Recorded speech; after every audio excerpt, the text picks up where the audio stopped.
안녕하십니까.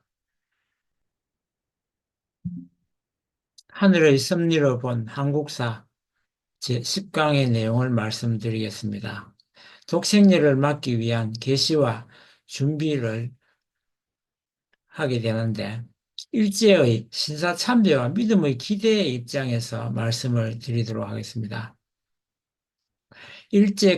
강점기 일본은 대동아 공영권의 정치적 슬로건을 내걸고 아시아 전역으로 식민지를 확대하고 있었습니다. 또한 한국을 전쟁 기지로 삼고 수탈을 이어갔으며 창씨 개명과 신사참배 등으로 한국 국민들과 한민족의 고유한 정체성을 말살하고자 극도의 탄압을 이어갔습니다. 특히 조선 총독부는 1910년 한일 강제 병합 조약 이후로 대구와 평양 등지에서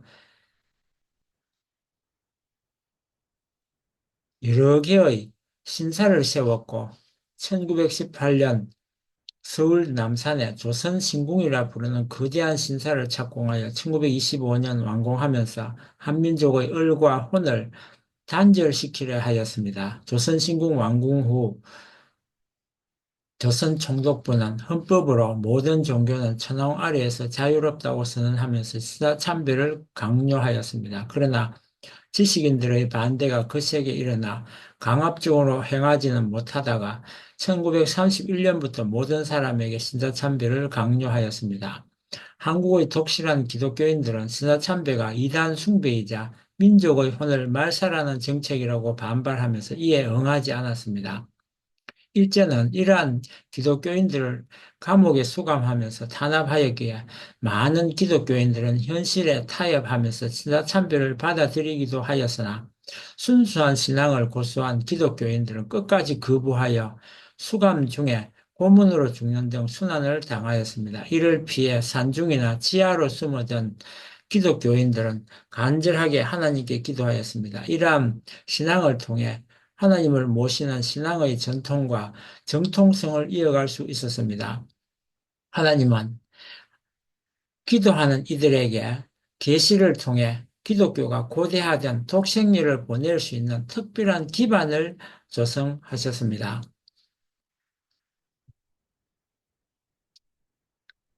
이 부분은 대한예수교 장로회 부분인데 1866년 스코틀랜드 출신의 장로교 선교사 로버트 제메인 토머스가 제너럴 시어먼호를 타고 평양에 입국했다가 순교를 하기도 했습니다.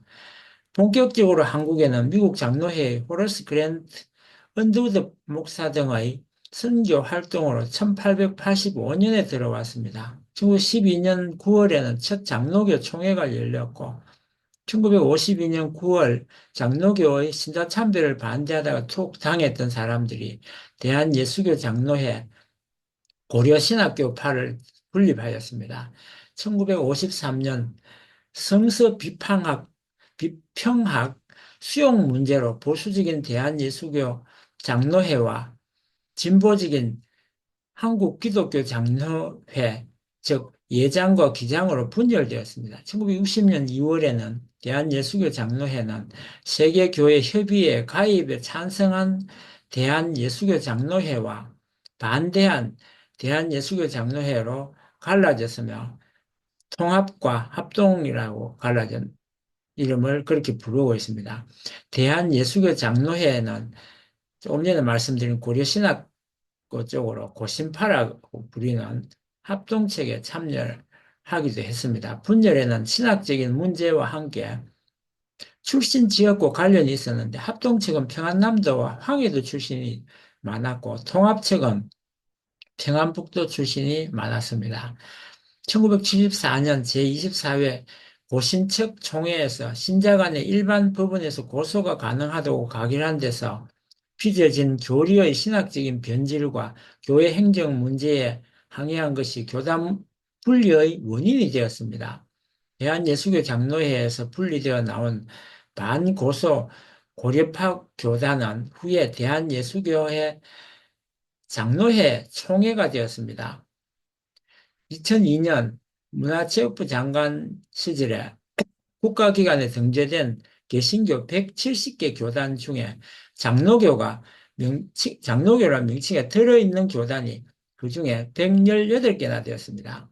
한국 장로교는 역사적으로 미국 장로교와 호주 장로교의 선교를 통하여 시작되었으나 신학적 전통은 미국 중심입니다. 그러나 해방 후 새로이 분립돼 결정된 결성된 고려파는 화란 개혁주의를 표방합니다. 이후 스코틀랜드 장로교 전통의 역사적 재성을 선한 한국 예수교 장로회가 2012년에 출범하기도 했습니다. 한국 장로교는 1981년 결성된 한국 장로교 총연합회와 2009년 요한 칼빈 탄생 500주년 기념사협회가 7월 10일 장로교회의 날을 제정하여 기념대회를 열었습니다. 이후 2012년 장로교 총회 100주년 기념대회가 일부 대형 교단 중심으로 개최되기도 하였습니다. 특히 한국교회 보수와 개혁 간의 가장 논쟁이 되었던 세계교회 협의회 제10차 부산총회가 2013년 10월 부산 백스코에서 찬반 가운데 열려 한국교회가 다시 한번 복음의 진정성에 대한 자성의 계기가 되기도 하였습니다. 한편 제사와 토속신앙 등 한민족의 전통 사상과 제도를 우상 숭배로 이해함으로써 보수와 진보 등 신학 논쟁을 정리하지도 못하고 전래되게 되었습니다. 그 대표적인 것이 미국 북감리교회와 미국 장로교회가 시차를 두고 선교를 들어왔던 것입니다. 북감리교회에서는 아펜젤러가 또 장로교회 쪽에서는 언더우드가 선교를 우리나라에 파견해서 들어오게 됩니다. 또 이러한 선교사들을 통해서 신문물을 전하기도 하고 계몽과 의술 교육에 이바지한 것은 사실입니다. 일본의 지배하에 있던 조선인들에게 독립정신을 고취시켰으며 재림사상이 독립정신과 일치시키려고 하는 성령운동에 의한 자생적 기독교인을 단순히 이단으로 내모는 실수를 저지르게 되기도 합니다. 그리고 장로교회가 캐나다에서 들어온 스카일 게일이라는 사람도 있었고, 이분들은 황해도 해주 지방과 경상도 지방에서 주로 전도 활동을 펼쳤습니다. 그리고 캐나다 감리교회 쪽에서는 로버트 알렉산더 하디가 1890년 당시에 토론토 대학교 의과대학 청년연합회, 요즘 말하는 YMCA 파송을 받아서 들어오기도 했습니다. 이 부분에 이제 장로교회에 우리나라에 선교사가 파견돼서 들어오게 되는 이러한 여러 가지 일련의 역사적인 사건들은 우리나라를 여러 교파에서 각기 파견함으로써 통일되지 못한 그런 입장에서 들어왔고 또 들어와서도 그다지 일치된 행동을 보이지는 못했습니다. 그 가운데 1907년 평양을 중심으로 일어난 영성운동이 전국 교회로 확산되었고 한국 교회의 대표적인 부흥운동으로서 이 부흥운동은 1월 6일 주일날 평양 장대인 교회에서 평양 시내 네 교회 연합 집회 형태로서 시작되었고 교회 장소가 협소하여 여자 교인은 자기 교회에 남녀 중학생과 소학생들은 자기 학교 강당에 모였고 남자 교인들만 2천여 명이 장대현 교회당에 모였습니다. 이때만 해도 한국인 목사가 없었기 때문에 부흥회는 선교사들 주관으로 진행되었습니다. 한 주간 동안 길선주 장로 당시 목사 안수를 받지 않은 상태였는데 그래서 길선주 장로는 한국 최초의 새벽 기도회를 통해 큰 은혜를 끼쳤습니다. 무엇보다 그는 자신이 악한 아간과 같은 죄인임을 고백하며 회개했고 이를 계기로 수많은 교인들의 회개가 터져 나왔습니다. 일주간 내내 회개가 계속되자 소문을 들은 방은덕이라는 경찰이 흉악범을 잡으러 집회에 참석을 했습니다. 자신도 회개하고 예수를 믿게 되는 그런 일화도 있었습니다. 이러한 무르익은 집회는 1월 14일 월요일 저녁 미국 북장로회 선교사 브레이어의 설교로 절정에 달했습니다. 고린도전서 12장 27절 말씀으로 너희는 그리스도의 몸이요 그리스도의 지체들이라라는 블레어 선교사의 설교가 끝나고 수백 명의 성도가 통성으로 기도할 때 성령의 큰 역사가 임하였습니다. 많은 사람들이 자신들의 죄를 대중 앞에 구체적으로 자복하며 눈물로 회개했습니다. 반목과 질세하던 자들이 껴안고 화해하는 모습도 나타났습니다. 이런 감동적인 회개 역사는 새벽 2시까지 지속되었습니다. 이를 목격한 한 여자 선교사는 입으로 고백하기 어려운 상상할 수 없는 무섭고 추한 죄악들이 쏟아져 나왔다고 했고 마치 지옥 지붕이 젖혀진 것 같은 착각이 들 정도였다고 수려했습니다. 또 당시 런던 타임즈는 마치 밖으로부터 뭔가 물밀듯 밀려드는 강력한 힘의 임재에 압도당한 듯했다고 보도했습니다. 이런 역사는 화요일 아침 숭의 여학교에서 수요일 아침에는 숭덕학교에서 일어났습니다. 김찬성 조사가 설교할 때 어떤 학생들이 큰 은혜를 받고 수업을 중지한 채 오후 1시까지 통해 자복의 기도회가 지속되었습니다. 각 곳의 여자 중학교와 분여자들의 모임에서도 이런 역사는 계속되었습니다.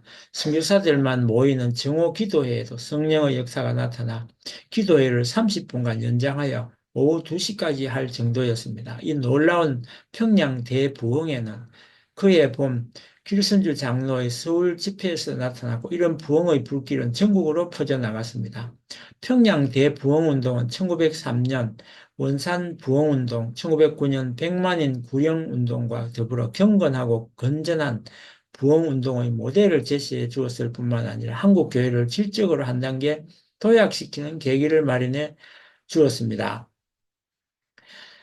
이상은 네이버 지식백과에 실린 내용을 제가 검색해서 언급했습니다. 성령에 대한 여러 신학적인 견해를 살펴보면 성령의 표상에 여성적 요소가 결여되었음에도 불구하고 보충할 수 없는 결격 사유가 있다고 적혀 있습니다.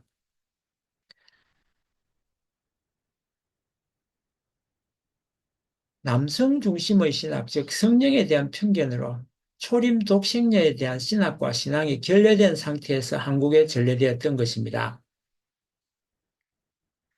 성령은 삼위일체, 즉 삼위격의 하나로서 삼위의 구분은 구원과 관련된 사역에서 주로 나타납니다. 성부는 구원을 계획하시고 성자는 구원에 필요한 일을 완수하시며 성자의 육체적 현현이 예수 그리스도입니다. 성령은 성자가 완수한 구원의 은총을 구원받을 사람에게 적용하고 회개하도록 하십니다. 미국 3차 대각성 운동이 일어나 그 시점에 한국에서도 평양 대각성 운동이 동시에 일어났고 그 성과는 하나님과 민족의식, 독립의식 고취가 되고 재림 메시아 섭리가 그 기대가 완성되게 됩니다.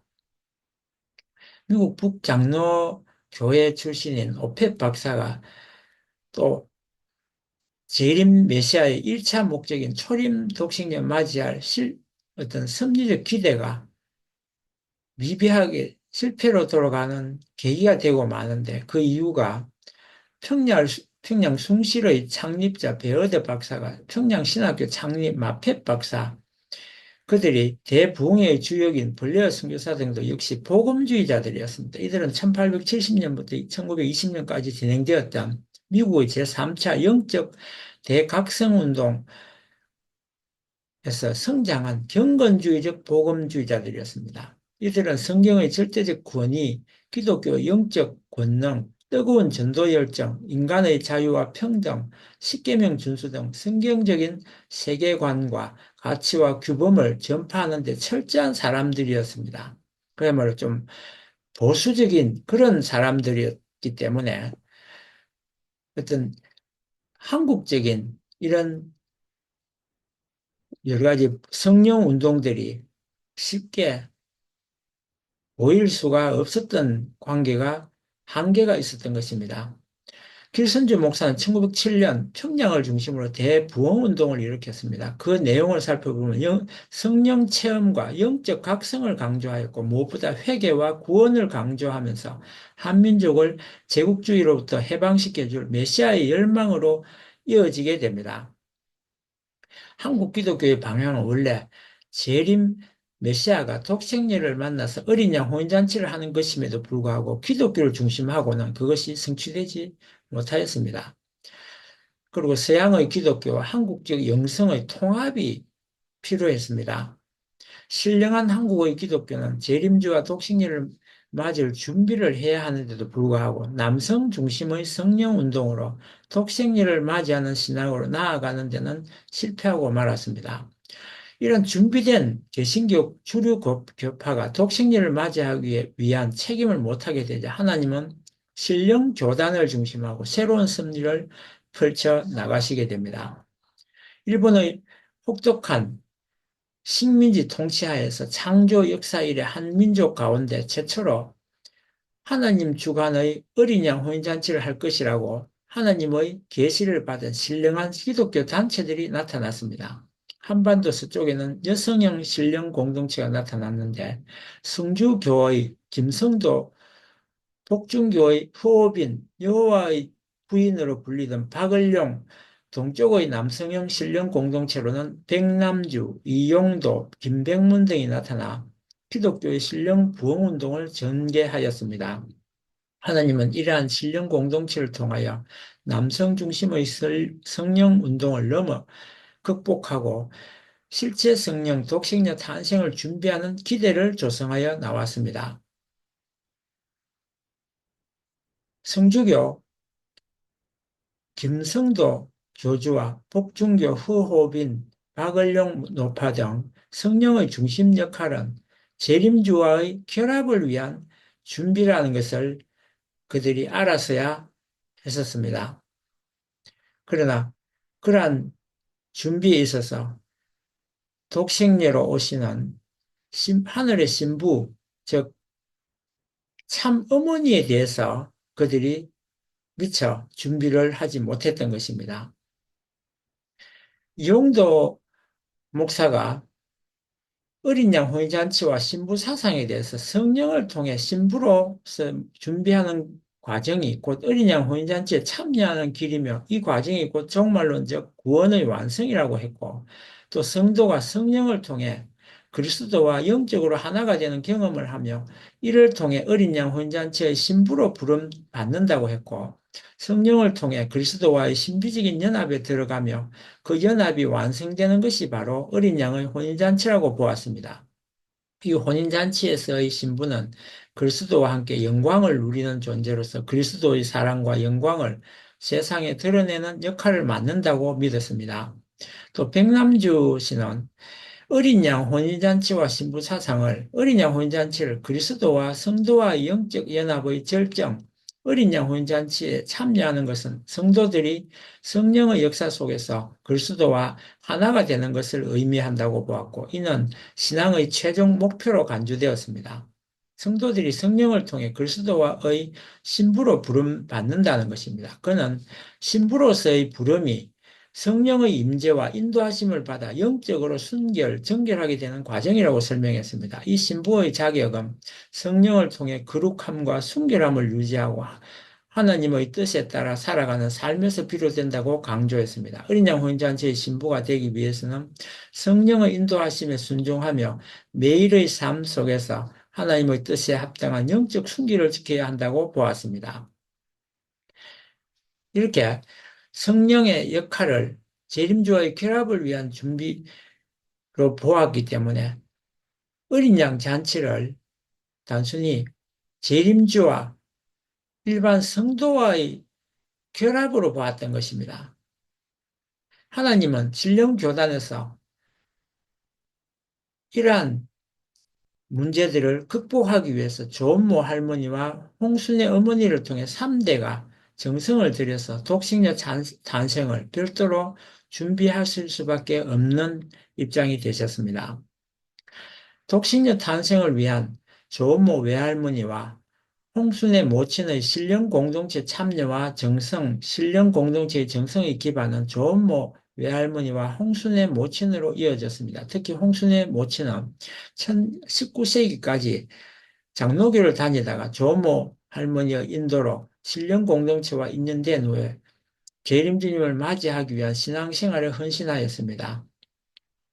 어머님의 모친은 19세에 신령 역사를 일으킨 황국주 전도사 일행을 따라 안주에서 신의주까지 전도 여행을 다니던 중에 강계에서 고향으로 돌아가는 계시를 받고 집으로 돌아왔습니다. 이후 조원모 외할머니와 1933년부터 3년간 이용도 목사의 새 예수교회에서 신앙생활을 하면서 재림 주님을 맞이하기 위해서 매일 울면서 회개하고 기도하였습니다. 또한 1936년부터 8년 동안 김성도 성주교회 교주가 인도하는 성주교단에 다니면서 신실한 신앙생활을 하였으며 1944년부터 4년 동안 김성도의 교주의 사명을 계승한 호흡인의 복중교회에서 재림 주님을 맞이할 준비를 하는데 동참하기도 하였습니다. 이렇게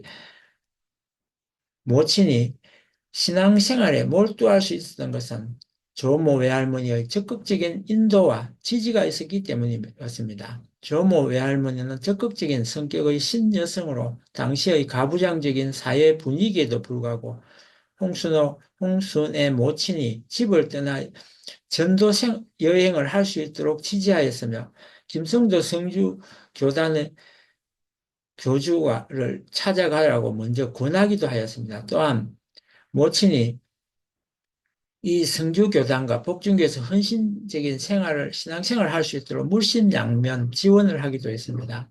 독생녀로 오신 참 어머니의 탄생과 양육을 도운 것이 역시 조모 외할머니였습니다. 기독교와 신령 공동체에서 독실한 신앙생활을 해온 모녀 협조의 기대 위에 독생녀 참 어머님이 탄생할 수 있는 가정적 기반이 조성되었으며 이후 독생녀 참 어머니를 중심한 창조 이상 완성 섭리를 승리해 나갈 수 있는 토대를 마련했습니다.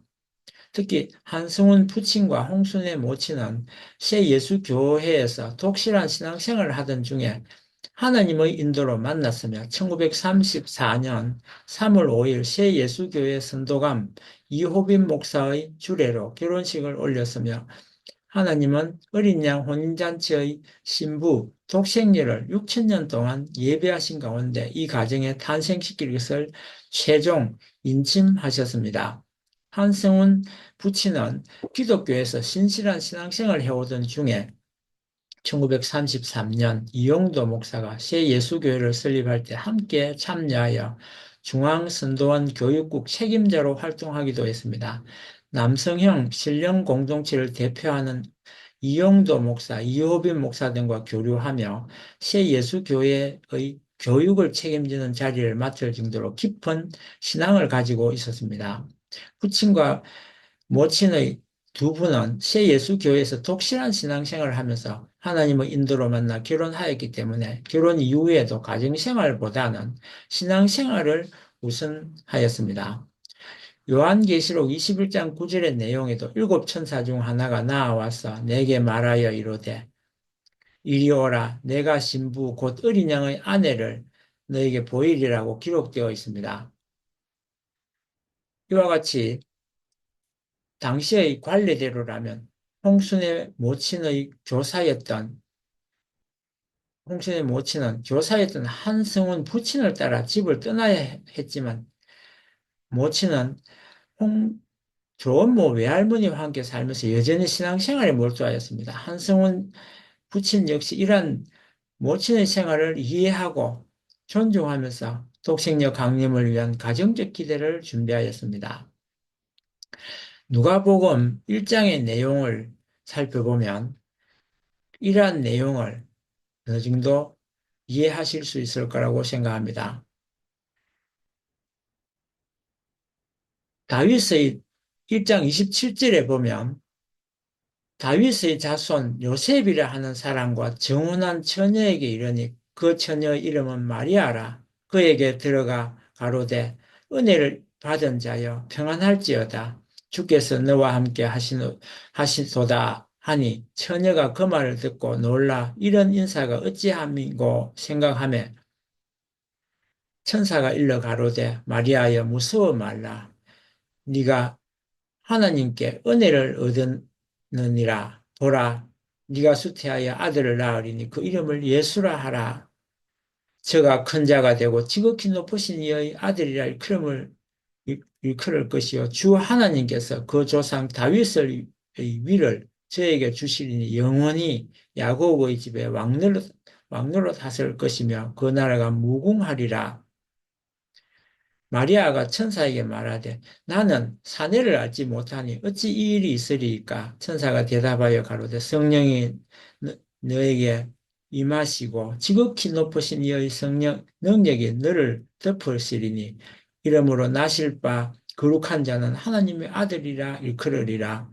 보라 내 친족 엘리사벳도 늙어서 아들을 배웠느니라. 본래 수태하지 못한다 하던 이가 이미 6달이 되었나니 대저 하나님의 모든 말씀은 능치 못하심이 없으리라.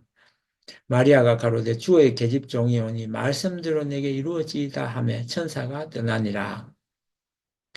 이런 누가복음 1장의 사건을 한승훈 부친과 홍순의 모친이 결혼함으로써 섭리적으로 독생녀를 탄생할 수 있는 섭리를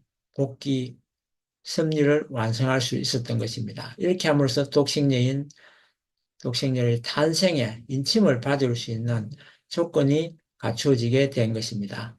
이것으로서 제10강 강의를 마치고 다음 시간에는 제11강 강의를 계속하도록 하겠습니다. 끝까지 들어주셔서 감사합니다.